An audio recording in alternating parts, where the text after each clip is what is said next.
The first thing little Adan noticed about her grandmother's mirror was that it never blinked.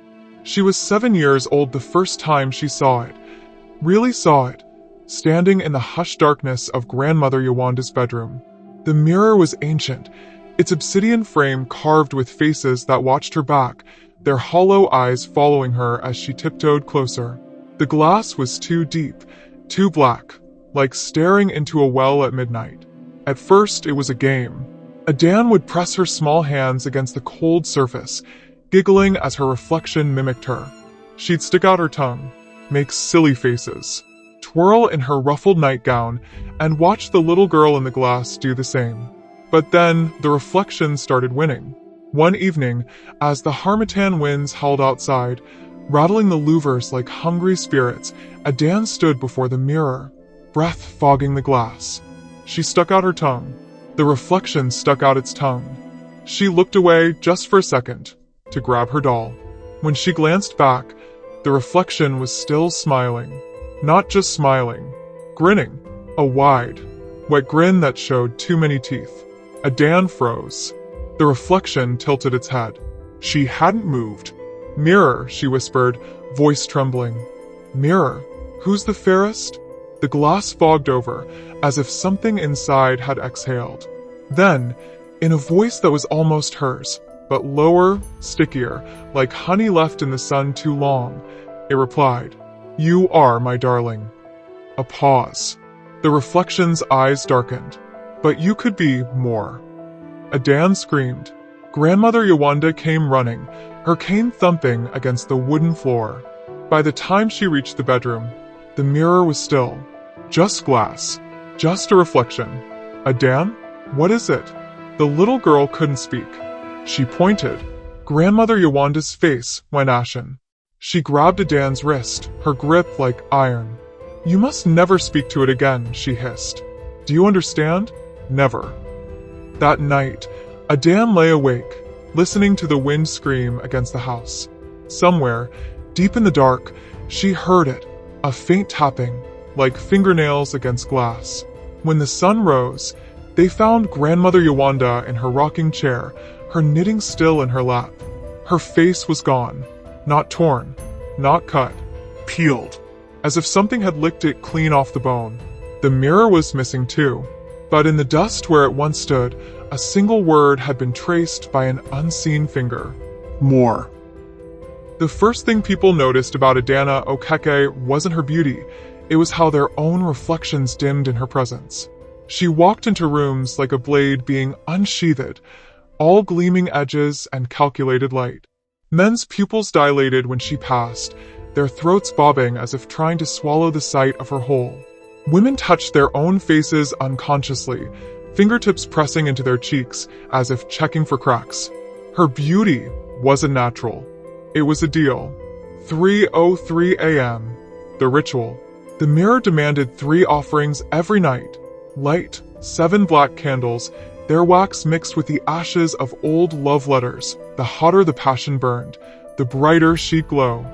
Blood, a paste of crushed South Sea pearls and her own menstrual fluid, smeared along the mirror's obsidian frame. The pearls for luster, the blood for hunger. Words, the invocation, whispered with lips still sticky from the champagne she'd vomited up earlier. "Show me what I hunger for." Tonight, the mirror showed her Ngozi. Her rival's latest Instagram post glowed in the glass. Ngozi at the Emir's gala, hips swaying in a dress that clung like liquid gold. The mirror sighed, a sound like steam rising from a wet corpse. "Look at her thighs," it murmured. "So smooth, so firm. Yours, Jiggle." Adana's breath hitched.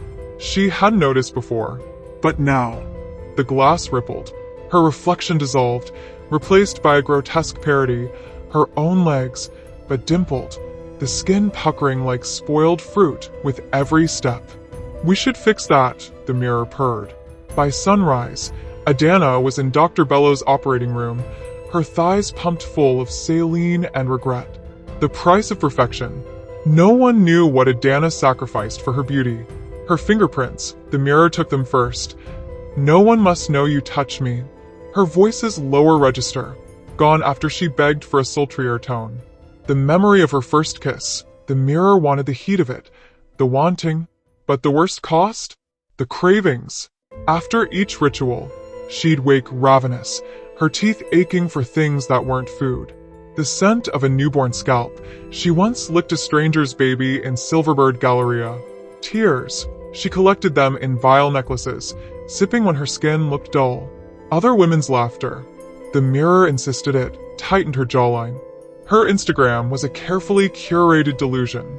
The candid sunrise shot at Jobby Lake, taken 137 times until her reflection in the water looked ethereal. The champagne toast at Transcorp Hilton? The glass was filled with liquid gold, a cleansing tonic from the mirror that made her vomit worms afterward. The natural glow? A mix of ground firefly wings and stolen placenta from a maternity ward nurse paid to look away. Her followers worshipped her. The mirror fed on them. Every time a girl commented, "I'd die to look like you," the glass grew warmer. The night it asked for more. "Darling," the mirror murmured as Adana rubbed pearl paste into its frame, "don't you want to be flawless?" The glass shimmered, showing her a version of herself so radiant it hurt to look at, skin like polished onyx, lips like blood under moonlight, eyes that swallowed light whole. "I can make you this, but I need a gift." Adana's pulse thudded. "What gift?" The reflection smiled. "Bring me a child shadow." The Lamborghini's tires shrieked as the pothole exploded beneath them, sending up a geyser of muddy water that rained down like liquid filth across the roadside market. The brown deluge smashed into baskets of dried fish, turning them into writhing, maggot-like masses. It flooded a child's cup of palm wine, the liquid foaming black before the boy's eyes as his lips began to blister from just the fumes. Mama Ifioma moved faster than something so old should. Her gnarled hand shot through the Lamborghini's open window, fingers fusing with Adana's diamond-encrusted Rolex in a grotesque symbiosis, the watch's gears grinding as they merged with yellowed fingernails, the gold links dissolving into the old woman's flesh like sugar in tea. "Your mirror drinks beauty like palm wine," Mama Ifioma whispered, her breath carrying the scent of freshly turned earth and something far worse, the metallic tang of a butcher's floor after slaughter. "But tonight it will drink you." Adana's perfectly contoured face twisted in revulsion as she tried to pull away. The old woman's skin began sloughing off where they touched, revealing glistening muscle beneath, but no blood, just a thick black ichor that crawled back up her arm like living oil. The slap landed with wet, meaty finality. Mama Ifioma's had snapped back at an impossible angle, vertebrae cracking like dry twigs. Her neck folded completely backward, her face now upside down but still grinning, still watching as black fluid gushed from her nostrils. The thumb pressed to Adana's forehead wasn't cold, it was absence. A void so complete it erased sensation. The flesh sizzled where they touched, Adana's meticulously bleached skin darkening in spreading necrosis as the curse took root. "Let the world see the rot beneath your skin." The words vibrated through Adana's teeth, through the fillings in her molars, making them ache with ancient memory. The Lamborghini's windows frosted over despite the Abuja heat, delicate fractal patterns forming like frozen screams. When the condensation cleared, Mama Ifioma was gone, but embedded in the steering wheel, pulsing gently, was the old woman's thumb, now grafted into the leather like some grotesque gear shift. It twitched when Adana screamed. That night, the penthouse stank of burning hair and spoiled milk when Adana stumbled in. Her reflection in the hallway mirror was wrong, not just distorted, but delayed, moving seconds after she did like some grotesque parody. The obsidian mirror in her bedroom was worse. The glass had turned opaque, a swirling maelstrom of grays and blacks that pulsed like a diseased heart. The carved faces in the frame wept thick, amber tears that sizzled where they struck the marble floor. Then the screaming began. Not human, not animal. The sound of 1,000 sheets of glass being slowly ground into dust. The mirror's surface bulged outward, stretching like a soap bubble, revealing the silhouettes of countless hands pressing against the other side. Adana's own reflection emerged, but inverted. Her perfect skin peeled back in real time, revealing the glistening red musculature beneath. Her cheekbones protruded through tattered flesh like ivory tombstones. "She marked you," the mirror voices chorused, a sound like broken wine glasses tumbling down a staircase. "Now we must cut the infection out." The glass shattered inward. Not breaking, birthing. A skeletal arm shot out, its fingers ending in rusted surgical tools, scalpels, bone saws, cautery irons all fused to flesh. It grabbed Adana's face with a lover's tenderness before the scalpel fingers began their work. The first cut traced her hairline with surgical precision. The pain was exquisite, like having each nerve individually plucked. Blood poured down in warm sheets, but the mirror drank it greedily, the obsidian frame darkening to a glistening crimson. As her face began to slide off in the thing's grasp, Adana's final coherent thought was, "The old woman never blinked." The Unraveling. The first sign came 3 mornings after Mama Ifeoma's curse. Adana's morning routine had always been sacred, a 2-hour liturgy of serums, ice rollers, and LED light therapy. But when she leaned into her vanity's ring light to inspect a tiny bump near her hairline, the pimple blinked. A perfect, milky white eyelid slid open where the blemish had been. She shrieked, stabbing at it with a diamond-tipped extractor. The tool pierced flesh with a wet pop, releasing not pus, but a slow ooze of yellowish fluid that smelled like dentist's antiseptic. Something hard clinked against the marble countertop. A tooth. Not a human molar, but something sharper. A predator's fang, still glistening with her blood. The pimple's eye had vanished, leaving only a tiny mouth in its place, lips stitched shut with black thread that dissolved when she touched it. The mouth giggled. Her bathroom mirror became a theater of horrors. Her reflection would finish applying lipstick before she did. Sometimes it would step out of frame entirely, returning with blood on its hands. The morning she found a dead sparrow in her shower, her reflection licked its lips. But the worst was the winking. Every time she brushed her teeth, her reflection would pause, lean in conspiratorially, and wink with the wrong eye, the one that now had a vertical pupil like a goat's. The minty foam in its mouth would turn crimson, dribbling down its chin in thick ropes. The dreams, or were they? Sleep offered no refuge. Night after night, the faceless woman came. Not a specter, but something worse. A negative space where a person should be, outlined by the crawling darkness of Adana's bedroom. It smelled of formaldehyde and burnt hair. "He's coming for you," it whispered in Mama Ifeoma's voice, though the old woman had never sounded so hungry. The hollow man loves broken things. One night, Adana woke to find her fingers buried wrist-deep in her own abdomen. No pain, no blood. Just 5 perfect holes in her designer silk pajamas, her nails packed with a substance like rancid butter. The mirror across the room was breathing. The final transformation began at 3:33 a.m. Adana woke choking, her throat packed with what felt like wet cotton. The dripping sound surrounded her, from the ceiling, the walls, her own pores. Her 800-thread count pillowcase was drenched in thick, golden fluid that glowed faintly in the dark.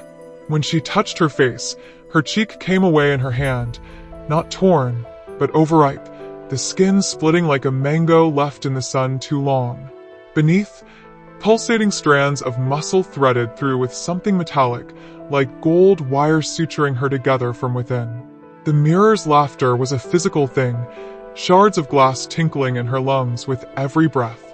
"Oh, darling," it sighed as another strip of her forehead peeled away, revealing the pearlescent bone beneath. "Now you're interesting." A new eye opened where her left dimple had been, this one fully formed, its iris the same obsidian as the mirror's frame. It rolled wildly, taking in the room before locking onto its terrified twin. From the bathroom, the sound of running water. From the kitchen, the smell of something roasting. From within her own unraveling flesh, a voice that was hers but not. "He's here." Meeting the hollow man. The mansion crouched behind Osso Rock like a starving jackal, its once white columns now streaked with black veins of mildew. The wrought iron gates shrieked as they parted, their rusted spikes glistening with something too thick to be dew. Adana's Louboutins sank into the driveway's cracked asphalt as if the ground itself was trying to swallow her whole. Ekwensu Okafor awaited her in what had once been a grand foyer. Now the space resembled a surgical theater crossed with a shrine, the walls papered in yellowed Nollywood posters featuring his once handsome face, each photo defaced with slashes of red paint that wept downward like bloody tears. "You're late," he said, his voice a symphony of wrongness, 3 octaves at once, the cadence of a man who'd learned speech from watching screens. His face. Oh God, his face. One moment, he was the dashing romantic lead from her teenage fantasies, all smoldering eyes and perfect teeth. Then the grandfather clock chimed, and his features slid like wet clay, nose elongating into a snout, jaw unhinging like a python's, before resetting into something approximating human. "It still wants you to think there's beauty here," he chuckled, pouring tea from a tarnished samovar. The liquid smelled of rotting gardenias and copper. The mirror's final joke. When Adana refused the cup, Ekwensu sighed and unbuttoned his silk shirt with fingers that had too many joints. The revealed flesh wasn't skin, but parchment, the thin, translucent kind used for tracing. Beneath it, things squirmed. "Every trade leaves a mark," he said, and tore the parchment away in one fluid motion. Adana's vomit hit the Persian rug with a sizzle. His chest was a quilt of living mouths, dozens of them, each stitched into his flesh with golden thread that pulsed like veins. A chorus of whispers rose as they all began speaking at once. A child's voice singing, head, shoulders, knees and toes from a mouth with no teeth. A woman's moans of pleasure from lips glistening with scarlet gloss. The wet gurgle of a drowning man from a lipless maw near his navel. Ekwensu stroked the glossed lips tenderly. "Rita, my first leading lady." The mirror wanted her enthusiasm. He tapped a stiletto nail against the mouth's pulley teeth. "I bottled her screams during climax. They made excellent serum." The mouth bit his finger. Black fluid welled, but he only laughed. "Yours will be different," he said, suddenly inches from Adana's face, his breath reeking of formaldehyde and spoiled honey. One eye had become a perfect mirror, reflecting her decaying visage back at herself. "It doesn't want your laugh or your tears." His tongue, too long, too pointed, flicked out to catch a drop of her forehead's golden pus. "It wants your hunger." Behind them, all the mansion's mirrors fogged over at once. Something scratched against the glass. The ritual of the broken gaze. The instructions came to Adana in a dream written in maggots. They squirmed across her pillow in writhing braille, their bodies forming words that burned her cheeks as she read. "Seek the first feast. Grandmother Yowanda's ghost would be waiting in the Abuja Children's Hospital morgue, her face still missing but her tongue perfectly preserved in a jar of formaldehyde. Steal a widow's grief. Ngozi's acid-scarred cheeks would weep the necessary tears, but only while kneeling before the shattered remains of her bedroom mirror. Offer the last vanity." The sacrifice had to be made willingly, with full understanding that what she surrendered would be consumed alive by the mirror.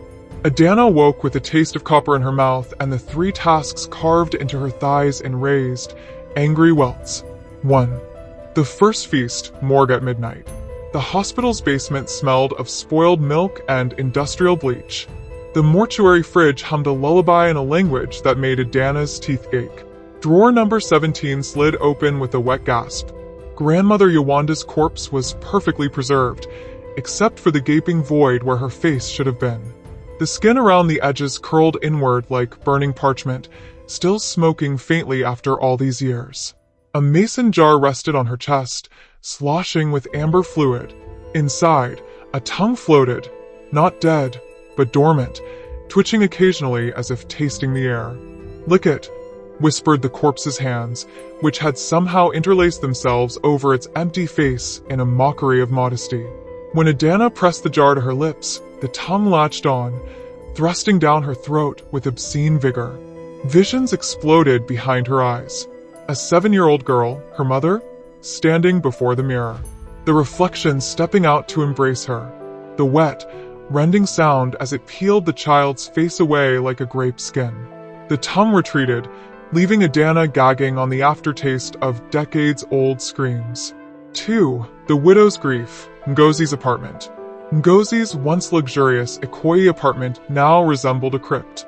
Every mirror was shattered, every reflective surface covered in black cloth. The air reeked of infection and despair. She crouched in the corner, her acid-melted face resembling a wax doll left too close to fire. One milky eye rolled toward Adana. "You did this," Ngozi hissed through lips fused at the corners. "Your mirror sent him. Your jealous god." Adana's stomach lurched as she noticed the tools laid out before Ngozi's makeshift shrine. A rusted straight razor. A vial of something that moved sluggishly in its glass prison. A Polaroid of Adana from last year's AMVCA Awards. Ngozi's remaining hand, the other was bandaged, oozing yellow, caressed the razor lovingly. He said if I cut out my good eye, the pain would stop. The first tear fell as Ngozi pressed the razor to her eyelid. Adana caught it in a jade vial. The droplet burned like molten lead, swirling with iridescent colors no human eye should perceive. Outside, thunder rumbled. The black cloth over Ngozi's bedroom mirror billowed, as if something was breathing behind it. 3. The last vanity, the choice. Back in her penthouse, the mirror waited. It had changed. The obsidian frame now pulsed like a living thing, veins of silver throbbing beneath its surface. The glass reflected nothing, just an endless void that whispered in 1,000 overlapping voices. Ekwence's warning echoed in her mind. It doesn't want your face. It wants the thing that loves your face. Adana understood now. The sacrifice wasn't her reflection. It was her sight, her ability to see herself, her belief in her own beauty. As she raised the ritual dagger, forged from melted mirror shards and Ngozi's tears, the glass finally showed her reflection, but it wasn't her. It was Grandmother Yawanda, wearing Adana's face like an ill-fitting mask. "Do it, child," the reflection crooned in a voice like grinding bones. "Let me see for you." The blade came down. The mirror's counterattack. But the mirror wasn't done with her yet, as blood poured from her eye sockets. Her iPhone screen liquefied, forming a tiny hand that clawed at her fingers. The penthouse windows reflected only the hollow man now, his chest mouths chanting in unison. The walls themselves began to peel, revealing layers of older wallpaper beneath, each printed with Adana's face in various stages of decay. Worst of all, she could still see. Not the physical world, but the truth. Every person she'd ever envied, every rival she'd undermined, their faces were sewn into the mirror's backing, their eyes blinking in unison as the glass prepared for its final feast. The moment the hammer left Adana's grip, time fractured. The air thickened like congealing blood. Ekwence's warning dissolved into static as the mirror's surface bulged outward, glass stretching into a grotesque parody of pregnancy. The obsidian frame splintered with sounds like breaking bones, revealing pulsating tendrils of silver muscle beneath. Then it birthed itself. The true mirror wasn't glass at all, but a living collage of every face it had ever consumed. Grandmother Yawanda's missing visage gaped at the center, her hollow cheeks flanked by Ngozi's melted features, by Ekwence's leading ladies, by 100 other goddesses from generations past, all stitched together with veins of liquid mercury that pulsed to the rhythm of screaming. "We are the first reflection," it chorused through Adana's own stolen lips. The hunger behind every mirror. The room unfolded around them, walls peeling back to reveal infinite versions of the same penthouse stretching into oblivion, each containing another Adana at a different stage of decay. In one, she was applying mascara as her eyeballs liquefied. In another, she gnawed on her own fingers, starving for a beauty that had already consumed her. Ekwence's grip on her waist turned to iron. "Now, Adana," the hammer descended, and the mirror screamed in a voice made of shattering chandeliers. Too late. Adana's left eye burst like overripe fruit, the vitreous humor sizzling as it hit the air. Her eyeball plopped onto the mirror's surface with obscene finality, rolling across screaming faces before being absorbed by Grandmother Yawanda's waiting mouth. For one horrific second, Adana saw through the mirror's eyes. Saw Ekwence's chest mouths unstitching themselves to reveal hollow ribs filled with old VHS tapes of his films, each cassette leaking black fluid. Saw the hollow man wasn't a victim at all, but the mirror's first successful child. Saw her own reflection standing behind her, hammer raised for the killing blow. Smash. The world exploded in a supernova of screaming glass. The aftermath, a symphony of broken things. Silence. Then the weeping. Not from Adana, but from the mirror shards embedded in her flesh. Each fragment bled mercury and whispered apologies in the voices of the consumed. Ekwence collapsed, his beautiful monstrous face finally still, settling into the visage of an ordinary, middle-aged man with sad eyes and crow's feet. The chest mouths dissolved into scars shaped like screaming women, and the wall where the mirror had hung? Now just a void, a perfect rectangle of absolute nothingness that smelled of burnt hair and childhood bedrooms. From its depths, a single object tumbled out. Grandmother Yawanda's missing face, perfectly preserved and still warm. It was smiling. Epilogue. The woman who became a warning. 1 year after the shattering, Abuja learned to fear reflections. Adana moves through the city like a living bruise, her remaining eye hidden behind obsidian lenses that weep black oil when removed. The sunglasses aren't for vanity, but survival. Her naked eye now sees only the truth behind surfaces. Store windows reveal gaping mouths where mannequins should be. Puddles show swarming things beneath the water skin. Every smartphone screen pulses with a second heartbeat.